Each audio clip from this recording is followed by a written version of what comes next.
একের কয়ে বাংলা উচ্চারণের নিয়ম রয়েছে, এইটি কিন্তু আমরা কেউ লিখবো না। আমরা অবশ্যই লিখবো খ নাম্বার শুদ্ধ উচ্চারণ। সুপ্রিয় শিক্ষার্থী মন্ডলী, সবাইকে শুভেচ্ছা এবং অভিনন্দন জানিয়ে আজকে আমি শুরু করছি এইচএসসি পরীক্ষার্থীদের বাংলা দ্বিতীয় পত্রের উচ্চারণ বিষয় নিয়ে। অর্থাৎ আর মাত্র কিছুদিন পর তোমাদের এইচএসসি পরীক্ষা। এই এইচএসসি পরীক্ষার শেষ মুহূর্তে ব্যাকরণ অংশের যে উচ্চারণ অংশটি রয়েছে তারই সংক্ষিপ্ত সাজেশন স্বরূপ উত্তর সহ আমি আলোচনা করছি।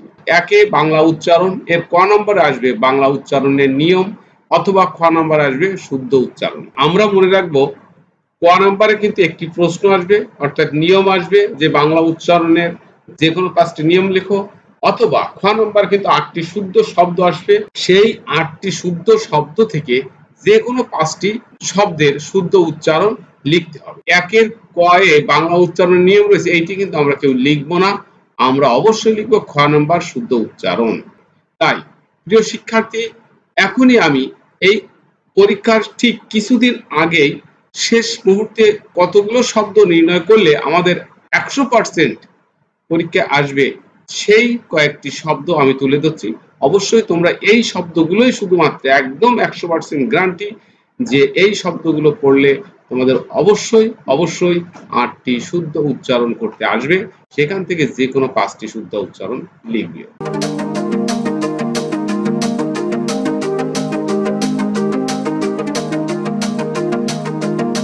এখন দেখছি গুরুত্বপূর্ণ উচ্চারণগুলো, যেমন আমরা এখানে স্ক্রিনে দেখছি বিজ্ঞান, নিঃসন্তান, পূর্বাহ্ন, যন্ত্রণা, ভীষণ, বৈজ্ঞানিক, সংসদ, সোনালী, শ্মশান, শ্রেয়সী, অক্ষর, স্বাক্ষর, অধ্যক্ষ, সম্রাট, কারণ, শ্রমিক, ষান্মাসিক, ভীষ্ম, শ্রাবণ, স্মরণ, ঈদ, সন্ন্যাসী, অতঃপর, চর্যাপদ, রাষ্ট্রপতি, প্রত্যাশা, সংবাদপত্র।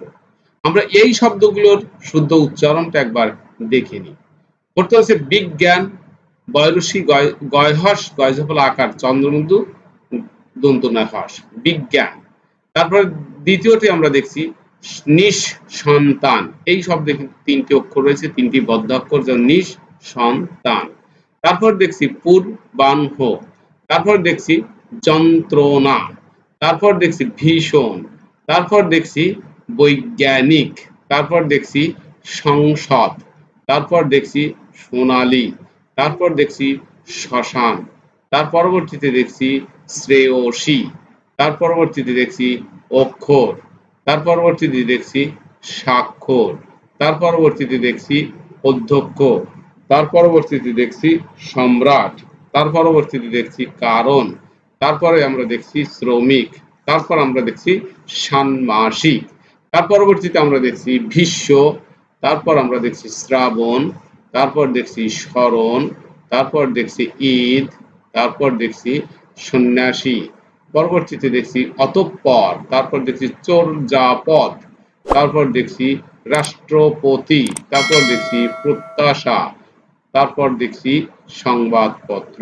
69 তন্নি, চিত্রকল্প, পরবর্তী দেখছি অন্য, উদ্বেগ, জয়ধ্বনি, সৌন্দর্য, অন্নপূর্ণা, আসক্তি, প্রজাপতি, হিতৈষী, বিশেষজ্ঞ, নদী, ছাত্র, অক্ষর, অবিশ্বাস, ঐকতান, স্মরণীয়, গ্রাহ্য, উদাহরণ, চিহ্ন, সহস্র, ব্রাহ্মণ, প্রতিজ্ঞা, নবজাত, আহ্বান এবং ইতপূর্বে।